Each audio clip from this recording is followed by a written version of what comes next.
الحمد لله نحمده ونستعينه ونستغفره ونؤمن به ونتوكل عليه ونعوذ بالله من شرور أنفسنا ومن سيئات أعمالنا من يهده الله فلا مضل له ومن يضلله فلا هادي له ونشهد أن لا إله إلا الله وحده لا شريك له ونشهد أن سيدنا ومولانا محمدا عبده ورسوله وصلى الله تعالى عليه وعلى آله وأصحابه أجمعين أما بعد فأعوذ بالله من الشيطان الرجيم بسم الله الرحمن الرحيم وَإِذَا أَنْعَمْنَا عَلَى الْإِنسَانِ أَعْرَضَ وَنَأَىٰ بِجَانِبِهِ وَإِذَا مَسَّهُ الشَّرُّ كَانَ يَئُوسًا قُلْ كُلٌّ يَعْمَلُ عَلَىٰ شَاكِلَتِهِ فَرَبُّكُمْ أَعْلَمُ بِمَنْ هُوَ أَهْدَىٰ سَبِيلًا۔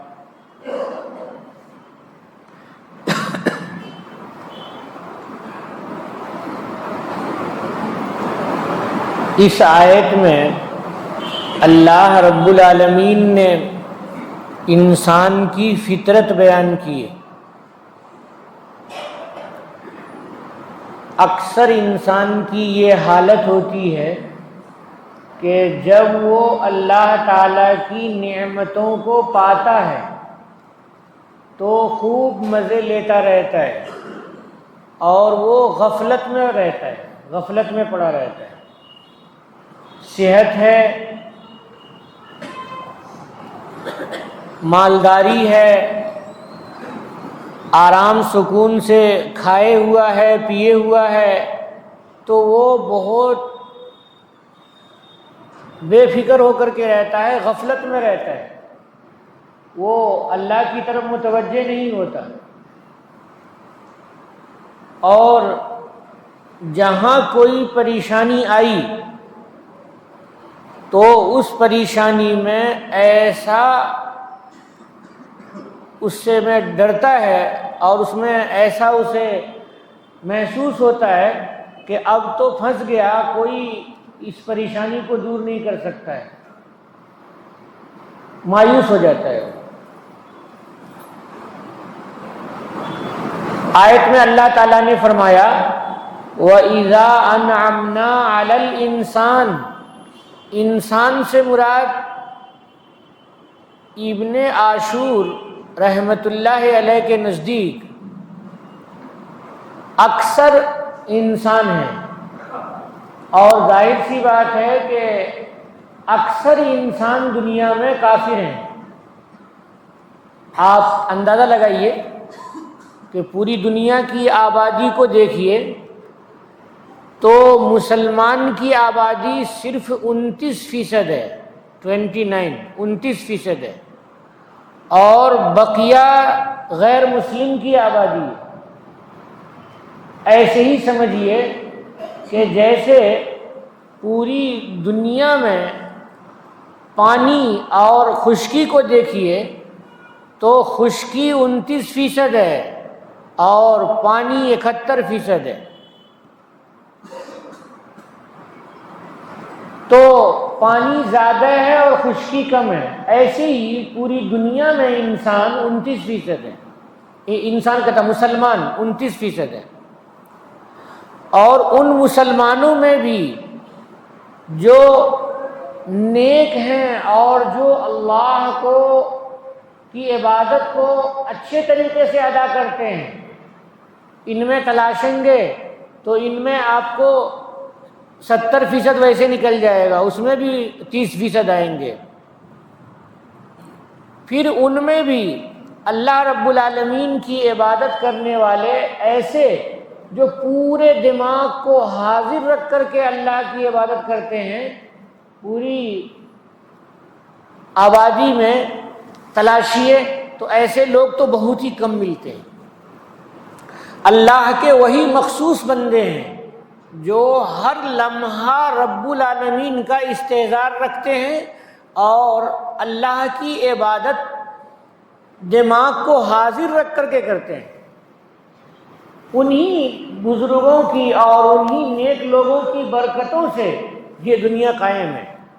نہیں تو اللہ رب العالمین کے لیے کوئی مشکل نہیں ہے کہ اس دنیا کو سیکنڈوں میں ختم کر دیں۔ تو کہا جا رہا ہے الانسان، تو انسان سے مراد بہت سارے انسان ہیں۔ ابن عاشور کہتے ہیں بہت سارے انسان، اور امام رازی رحمۃ اللہ علیہ تفسیر کبیر میں کہتے ہیں کہ انسان سے مراد یہاں پر کافر ہے، کہ کافر کی یہ حالت اللہ تعالیٰ نے بیان کی ہے، مسلمان کی یہ حالت نہیں ہے۔ کافر کی حالت یہ ہے کہ کافر جب نعمتوں میں رہتا ہے اور اللہ کی نوازشوں میں رہتا ہے اور اچھے ان کے مکانات ہیں، اچھے کھانے ہیں، اچھی رہن سہن ہے، اچھے پیسے ہیں، تو وہ غفلت میں پڑا ہوا رہتا ہے، اس کو اللہ کی ضرورت ہی محسوس نہیں ہوتی، بلکہ جو لوگ اللہ والے ہیں ان کی مخالفت پہ اتر آتا ہے اور مسلمانوں کی مخالفت پہ رہتا ہے کہ کیا ضرورت ہے اللہ کو اللہ ماننے کی، اور کیا ضرورت ہے بھگوان کو بھگوان ماننے کی، یعنی اللہ رب العالمین کے ماننے والوں کا وہ مخالف رہتا ہے۔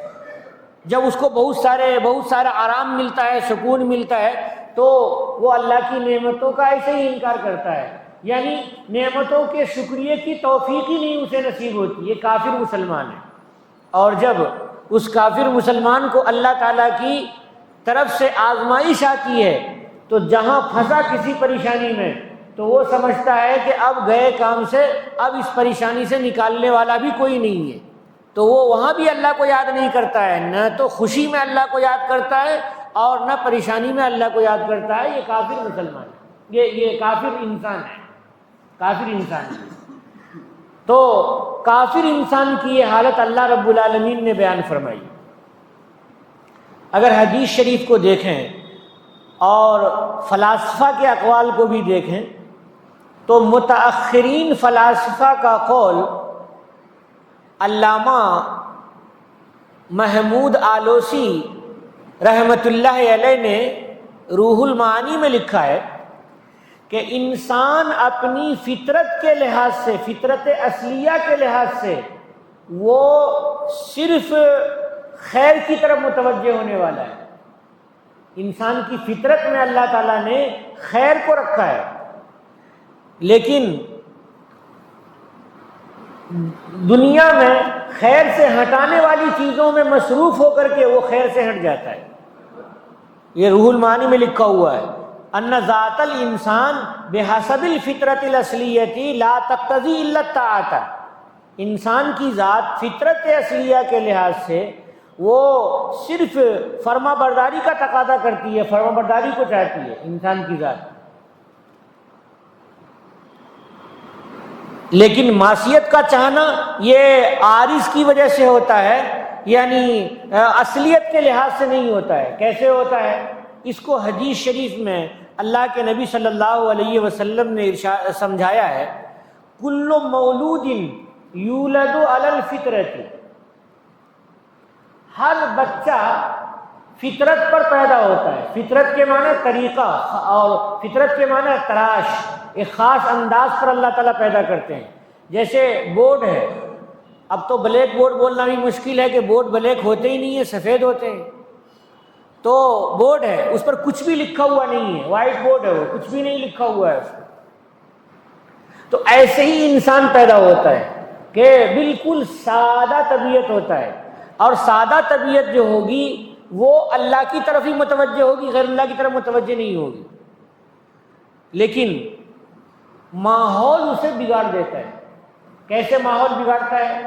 بچہ پیدا ہوا مشرک کے یہاں، تو 15 سال تک وہ شرک کو دیکھتا رہتا ہے، اپنے دماغ سے بھی سوچتا ہے اور آنکھ سے بھی دیکھتا ہے، شرکیہ اعمال ہاتھ سے بھی کرتا ہے، پیر سے بھی کرتا ہے، وہ شرک کو کرتا ہے، وہ بتوں کی پوجا کرتا ہے، لات منات عزا حبل کی پوجا کرتا ہے، مندر میں جاتا ہے، وہ چڑھاتا ہے، چڑھاوا چڑھاتا ہے، پھول چڑھاتا ہے، اب وہ 15 سال تک تو مکلف نہیں ہے، نابالغ ہے، وہ مکلف نہیں ہے، تو اب اس 15 سال کی ایکٹیویٹی نے اسے مشرک بنا دیا، آگے بھی وہ مشرک ہی رہتا ہے۔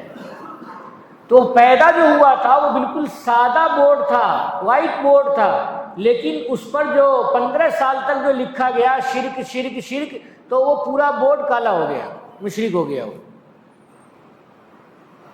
ایسے ہی بچہ پیدا ہوا، اور پیدا ہونے کے بعد وہ کسی یہودی کے ہاتھ میں پلا، یا یہودی کے گھر میں پیدا ہوا۔ اب یہودی کے گھر میں بچہ پیدا ہوا تو وہ سمجھے گا کہ اسلام غلط ہے، وہ سمجھے گا کہ عیسائیت بھی غلط ہے، وہ سمجھے گا یہودیت ہی صحیح ہے، اور وہ اپنے ہی کو جنتی کہے گا، دوسرے کو جنتی نہیں کہے گا۔ اب اس طرح کے خیالات اس کے دل میں ہوتے رہیں گے، آتے رہیں گے، آتے رہیں گے، ہوتے ہوتے جب 15 سال تک اس کی تربیت ہوگی یہودی کے گھر میں، تو آگے 16واں سال جو آئے گا وہ کیسا آئے گا؟ یہودی کا آئے گا۔ وہ بچہ کیسا ہوگا؟ یہودی ہوگا۔ تو پیدا ہوا تھا سادی طبیعت پر، وائٹ بورڈ تھا وہ، لیکن اس پر جو 15 سال تک لکھا گیا تو وہ لکھتے لکھتے لکھتے لکھتے یہودی یہودی یہودی کے کاموں کو دیکھتے ہوئے، اعمال کو دیکھتے ہوئے، عقیدوں کو دیکھتے ہوئے یہودی ہو گیا وہ۔ ایسے ہی کوئی بچہ عیسائی کے گھر میں پیدا ہوا تو وہ بچپن سے دیکھ رہا ہے کراس کو، صلیب کو دیکھ رہا ہے، صلیب کو وہ دیکھ رہا ہے، بچپن سے دیکھ رہا ہے، اور وہ اس میں گرجا گھر میں جاتا ہے اور وہاں پر پوجا کرتا ہے وغیرہ وغیرہ۔ ہوتے ہوتے 15 سال تک اگر اس بچے کی پرورش کی گئی عیسائیت کے ماحول میں تو بچہ عیسائی ہو جائے۔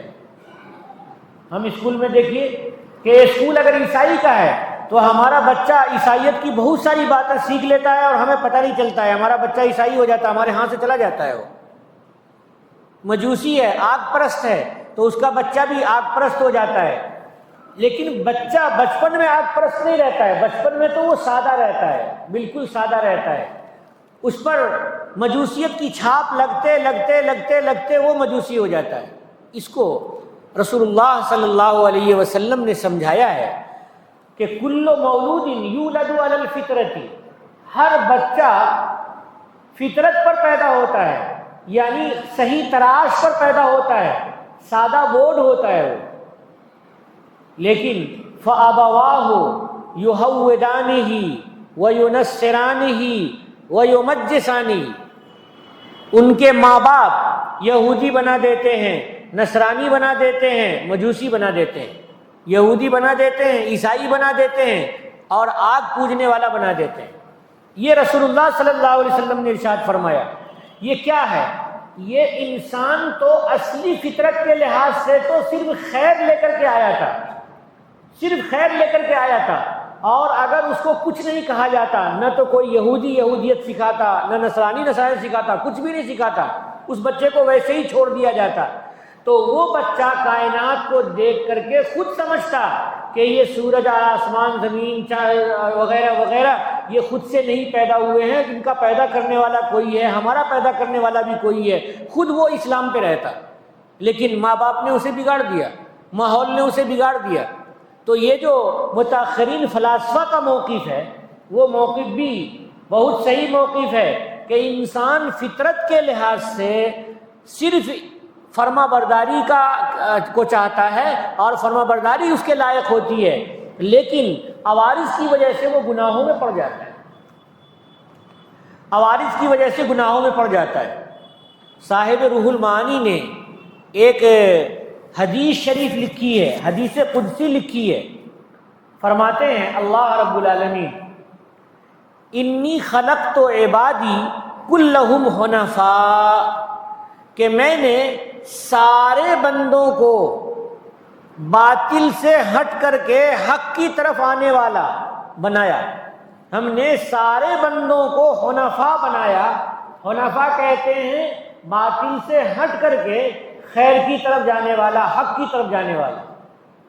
تو ہر بندے کو ہم نے ایسا ہی پیدا کیا، انی خلقت عبادی کلہم حنفاء وَإِنَّهُمْ أَتَتْهُمْ الشَّيَاطِينُ فَاجْتَالَهُمْ فِي عَنْ دِينِهِمْ، اب ان کے پاس شیطان آیا، بندوں کے پاس شیاطین آئے اور شیاطین نے ان کو ان کے دین سے پھیر دیا، ہٹا دیا۔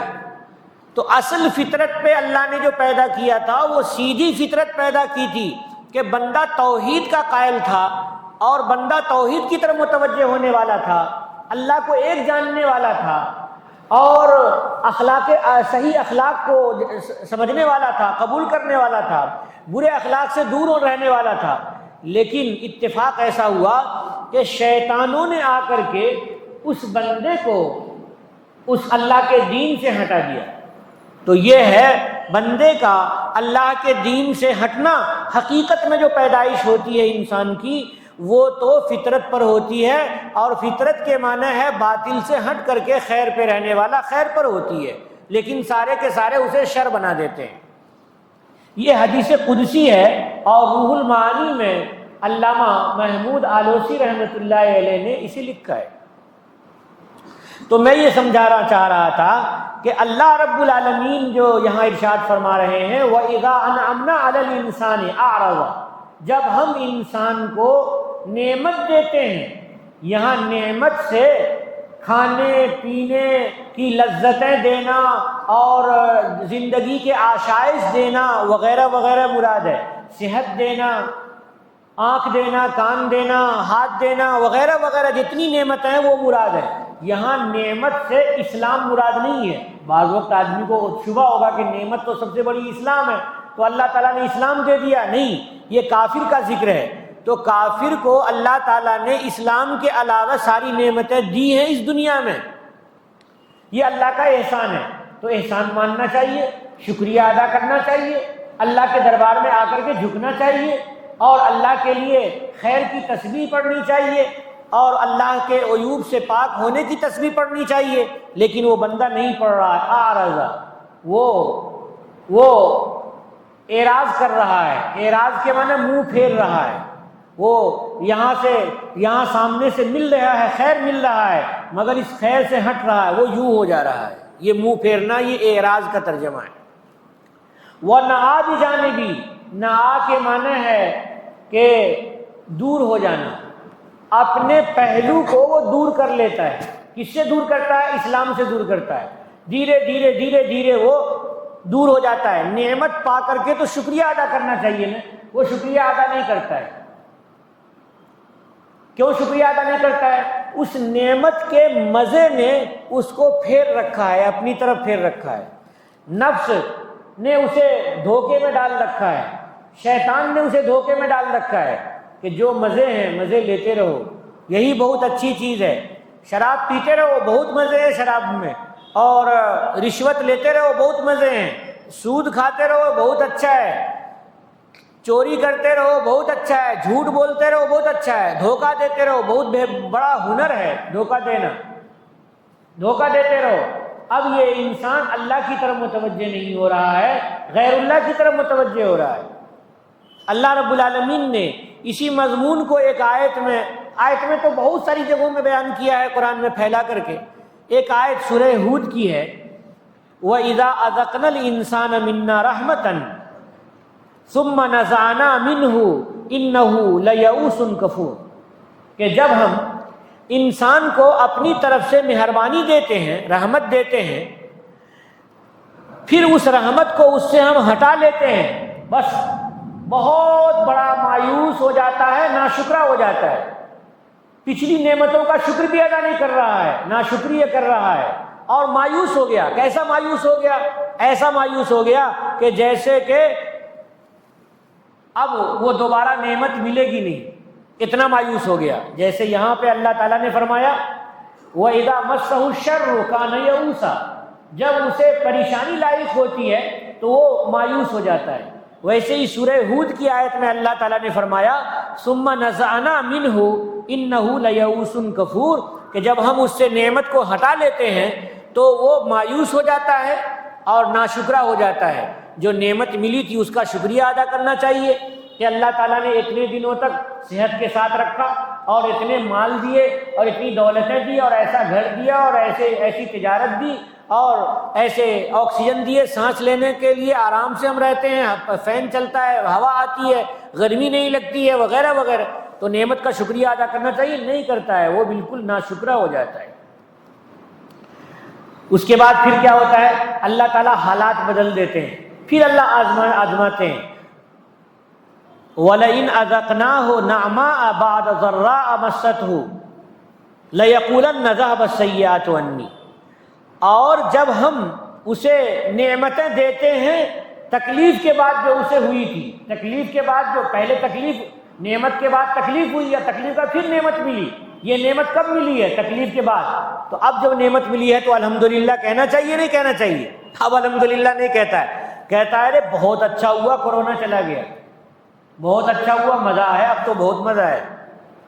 لَيَقُولَنَّ ذَهَبَ السَّيِّئَاتُ عَنِّي، وہ ضرور کہتا ہے کہ بس برائیاں چلی گئی ہم سے، پریشانیاں چلی گئی ہم سے، اب ختم ہو، اب کوئی پریشانی نہیں ہے، بہت مزے میں۔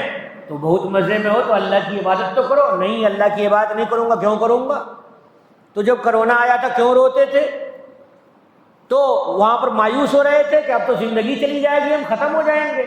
لیکن جب وہ پریشانی ختم ہو گئی، اب آسانی آ گئی، تو تم کیا کر رہے ہو؟ کہتے ہو کہ بس گئے ہم، پریشانیاں ختم ہوئی۔ انہ لفرح فخور، وہ بہت خوش ہو جاتا ہے اور گھمنڈ کرنے لگتا ہے، اترانے لگتا ہے کہ بس پریشانیاں چلی گئی، اب بہت مزہ ہے۔ انسان بہت مزہ کس کو سمجھتا ہے؟ اچھا کھانا کو، اچھا پینے کو، اچھے پیسے کو، اچھی صحت کو، بہت مزہ ہے بھائی، ہم بہت مزے میں۔ کبھی انسان یہ نہیں کہتا ہے کہ ہم اللہ کی عبادت کر رہے ہیں اللہ کی توفیق سے، الحمدللہ اچھے ہیں، ایسا کوئی نہیں کہتا۔ آپ تلاشیے جا کر کے انسانوں کی آبادی میں تلاشیے، تو اکثر لوگ ایسے ملیں گے جو کھانے پینے سونے مزے میں دنیا کی نعمتوں میں لگ کر کے کہیں گے ہم بہت مزے میں ہیں۔ نماز چھوٹ گئی ہے، فجر کی نماز نہیں پڑھی ہے، لیکن پھر بھی کہتا ہوں بہت مزے میں۔ اللہ کے گھر کی حاضری نہیں دے رہا ہے، پھر بھی کہہ رہا بہت مزے میں ہے۔ زکوٰۃ نہیں دے رہا ہے، پھر بھی کہہ رہا ہوں بہت مزے میں ہے۔ روزہ نہیں رکھ رہا ہے، کہہ رہا ہوں بہت مزے میں ہے۔ کیا ہے مزہ؟ کچھ بھی مزہ نہیں ہے۔ یہ انسان کی ناشکری ہے کہ نعمت ملی تو شکریہ ادا کرنے کے بجائے ناشکری کر رہا ہے۔ تو مزے میں ہو تو اللہ کی عبادت کرو، مزے میں ہو تو رب العالمین کی پرستش کرو، اسی کے لیے اللہ نے تمہیں پیدا کیا ہے۔ کہہ رہے ہیں اللہ تعالیٰ یہ تو کافر انسان ہے، اذا اذقنا الانسان، کافر انسان ہے۔ یہاں پر بھی ہے وَإِذَا أَنْعَمْنَا عَلَى الْإِنسَانِ، کافر انسان مراد ہے، لیکن اللہ کے نیک بندے بھی ہیں روئے زمین پر۔ نیکی سے اللہ کی زمین خالی نہیں ہے، بہت سے اللہ کے بندے ہیں، نیک ہیں۔ کہہ رہے ہیں إِلَّا الَّذِينَ صَبَرُوا وَعَمِلُوا الصَّالِحَاتِ أُولَٰئِكَ لَهُم مَّغْفِرَةٌ وَأَجْرٌ كَبِيرٌ، مگر کچھ لوگ ہیں جو جمے رہتے ہیں، سہتے رہتے ہیں، پریشانیوں کو سہتے رہتے ہیں اور دین پر جمے رہتے ہیں اور اللہ کی اطاعت پر ڈٹے رہتے ہیں، اڑے رہتے ہیں۔ صبر کے معنی اڑنا، جمنا، ڈٹے رہنا، مضبوطی سے رکے رہنا، یہ مطلب ہے صبر کا۔ وہ برداشت کرتے رہتے ہیں، پریشانیاں آئیں، پریشانیوں کو برداشت کیا، نیکیوں کو نہیں چھوڑا، وہ نیکیاں کر رہا ہے۔ وَعَمِلُوا الصَّالِحَاتِ، نیکیاں کرتے ہیں، صالحات کے معنی نیکیاں، وہ نیکیاں کرتے ہیں۔ اولئک لہم مغفرۃ، انہی لوگوں کے لیے اللہ کی معافی ہے، اللہ کی طرف سے جو بخشش اور مہربانی معافی ہے، یہ معافی اللہ رب العالمین کی طرف سے اسی بندے کو ملے گی۔ واجر کبیر، اور بہت بڑا ثواب ملے گا۔ اس لیے اے اللہ کے بندو شکریہ کی طرف آؤ، اے اللہ کے بندو اللہ کی نعمت کے شکریہ کی طرف آؤ، اور پریشانیاں آئیں تو صبر کرو۔ مومن کے دونوں ہاتھ میں لڈو ہے، اگر صبر کرے تو صبر کا ثواب اللہ تعالیٰ دیتے ہیں، اور اللہ کہتے ہیں ان اللہ مع الصابرین، کہ میں صبر کرنے والوں کے ساتھ ہوں، جنے رہنے والے کے ساتھ ہوں، سہنے والے کے ساتھ ہوں۔ صبر کرنے والوں کے ساتھ اللہ رب العالمین ہے۔ اور جب شکر کرتا ہے تو بھی اللہ رب العالمین کہتے ہیں لئن شکرتم لازیدنکم، اگر تم شکریہ ادا کرو گے تو میں ضرور دوں گا، ایک بار نہیں، ضرور ضرور دوں گا۔ یعنی شکریہ پہ اللہ کی نعمت ضرور ملتی ہے اور بہت زیادہ ملتی ہے۔ تو اللہ تعالیٰ کی نعمت کا شکریہ ادا کرنا ہم سب کے لیے ضروری ہے۔ فرمایا اللہ تعالیٰ نے وَإِذَا أَنْعَمْنَا عَلَى الْإِنسَانِ أَعْرَضَ وَنَأَىٰ بِجَانِبِهِ وَإِذَا مَسَّهُ الشَّرُّ، جب اسے پریشانی آتی ہے تو مایوس ہوتا ہے۔ شر سے مراد کیا ہے؟ فقر و فاقہ، بیماریاں، حادثات وغیرہ وغیرہ۔ تو انسان مایوس ہونے لگتا ہے، لیکن مایوس نہیں ہونا چاہیے۔ کافر مایوس ہوتے ہیں، مسلمان کو مایوس نہیں ہونا چاہیے۔ مسلمان اگر اللہ پر ایمان رکھتا ہے وہ خودکشی نہیں کر سکتا، خودکشی نہیں کر سکتا۔ اللہ پر ایمان کم ہو جاتا ہے، ختم ہو جاتا ہے، پھر بندہ خودکشی کرنے لگتا ہے۔ وہ سمجھتا ہے کہ جان ہماری ہے، ہم ختم کر لیں گے۔ ارے جان کہاں تمہاری ہے؟ وہ تو اللہ رب العالمین کی دی ہوئی ہے۔ جان تو اللہ تعالیٰ کی دی ہوئی ہے، اللہ کی نعمت ہے۔ انسان اپنے جسم کے کسی حصے کو تکلیف نہیں دے سکتا۔ مثلا آپ ہیں، ہم کہیں گے یہ ہماری انگلی ہے، ہم کاٹ کر کے اپنے دوست کو ہدیے میں دے دیں گے، نہیں دے سکتے ہو۔ کیوں نہیں دے سکتے ہو؟ یہ تمہاری نہیں ہے، یہ اللہ رب العالمین کی ہے۔ تمہیں تو اللہ نے پوری باڈی دی ہے، سر سے لے کر کے پیر تک امانت کے طور پہ دی ہے تمہیں، کہ تمہیں ہم روح دے دیتے ہیں، اور سمجھو کہ روح اصل ہے، اور یہ باڈی یہ تو ویسی ہی باڈی ہے جیسے کار کی باڈی ہوتی ہے، اور اندر انجن ہوتا ہے، اور انجن کی حرکت سے گاڑی پوری کی پوری حرکت کرتی ہے۔ انسان کے اندر روح ہے، اس روح کی وجہ سے پورا انسان حرکت کرتا ہے۔ تو انسان کا جسم انسان کا نہیں ہے، وہ امانت ہے، اصل اللہ کا ہے۔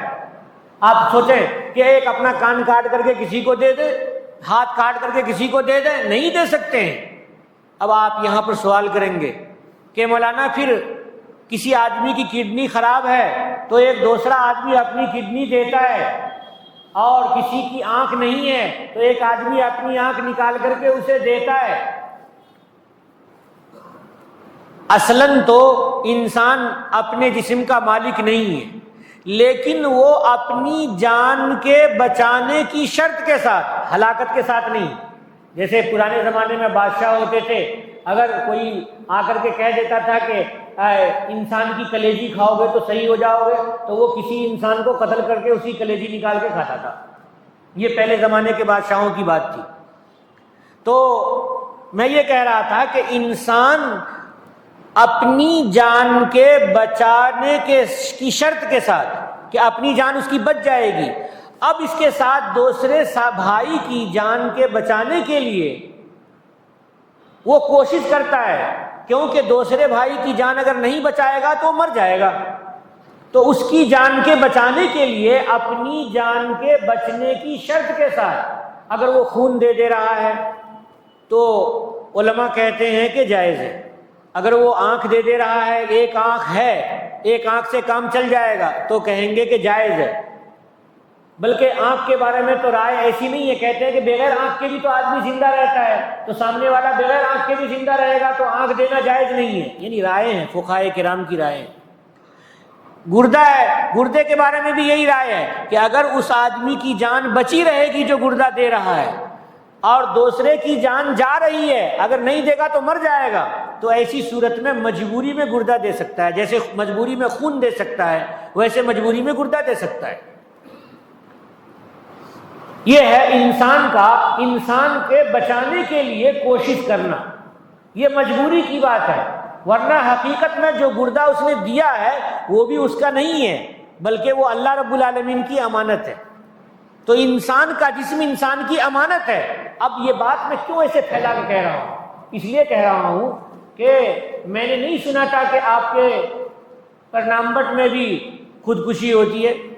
یہاں پر بھی معلوم ہوا ہے کسی نے خودکشی کر لی، تو یہ بات جائز نہیں ہے بھائی، خودکشی کرنا جائز نہیں ہے، اپنے کو مار ڈالنا جائز نہیں ہے۔ کیوں کہ انسان اگر اپنے کو مار ڈال رہا ہے، مار لے رہا ہے، اور جان چلی جا رہی ہے اس کی، تو قیامت کے دن وہی سزا ہمیشہ ہمیشہ ہوتی رہے گی۔ کسی نے گلا گھونٹ کر کے اپنے کو مارا ہے تو کتنی تکلیف ہوئی ہوگی، اسی تکلیف میں وہ تڑپتا رہے گا۔ پھر جان ڈالیں گے اللہ، پھر وہ کہیں گے کہ جیسے تم مرے تھے مرو، وہ پھر رسی باندھ کر کے مرے گا۔ جس آدمی نے اپنی خودکشی کے لیے جو طریقہ اختیار کیا ہوگا، اللہ رب العالمین کے یہاں ہمیشہ ہمیشہ کے لیے جہنم میں جائے گا، اور وہی سزا اس کو ہوتی رہے گی۔ اس لیے خودکشی کرنا یہ جائز نہیں ہے۔ انسان کے ہاتھ میں جو جان ہے، یہ جسم ہے، وہ امانت ہے اللہ رب العالمین کی، وہ ہماری نہیں ہے، اللہ رب العالمین کی امانت ہے۔ اب اللہ رب العالمین ارشاد فرماتے ہیں کہ ہر انسان اپنے حساب سے عمل کر رہا ہے۔ قل آپ ارشاد فرمائیے، آپ کہیے اے نبی صلی اللہ علیہ وسلم، کل یعمل علی شاکلتی، ہر آدمی اپنے طریقے پہ عمل کرتا ہے۔ شاکلتن کے معنی طریقہ، ہر آدمی، کافر اپنے حساب سے عمل کر رہا ہے، مومن اپنے حساب سے عمل کر رہا ہے، نیک اپنے حساب سے عمل کر رہا ہے، برا اپنے حساب سے عمل کر رہا ہے، ہر آدمی اپنے حساب سے عمل کر رہا ہے۔ فائدہ ہوگا یا نقصان ہوگا کسی کو پتہ نہیں ہے، اللہ رب العالمین کو پتہ ہے کہ فائدہ ہوگا یا نقصان ہوگا۔ قیامت میں پتہ چلے گا کہ جنت ملے گی یا جہنم انسان کو۔ فَرَبُّكُمْ أَعْلَمُ بِمَنْ هُوَ أَهْدَىٰ سَبِيلًا، تمہارے پروردگار خوب جانتے ہیں کہ کون آدمی زیادہ ہدایت یاب ہے، راستے میں زیادہ ہدایت یاب ہے، صحیح راستے پر کون ہے، وہ اللہ رب العالمین کو معلوم ہے۔ اللہ رب العالمین نے جو احکام بتائے ہیں، بندہ اسی پہ چل رہا ہے تو اللہ کے علم کے مطابق وہ سیدھے راستے پر ہے، اور اللہ کے علم کے مطابق اسے جنت ملے گی۔ لیکن اگر کوئی آدمی ایسا ہے جو برے راستے پر ہے تو اللہ کے علم میں ہے، اس آدمی کو اللہ اپنے علم کے مطابق جہنم میں ڈال دیں گے۔ تو ہر آدمی کے، دیکھیے سورج ہے، سورج کی روشنی پڑتی ہے دھوبی کے کپڑے پر تو کپڑا سفید ہو جاتا ہے، اور سورج کی روشنی پڑتی ہے دھوبی کے چہرے پر اور بدن پر تو اس کا بدن اور چہرہ کالا ہو جاتا ہے۔ تو کپڑا سفید ہو گیا، چمکنے لگا، اور دھوبی کا چہرہ کالا ہو گیا۔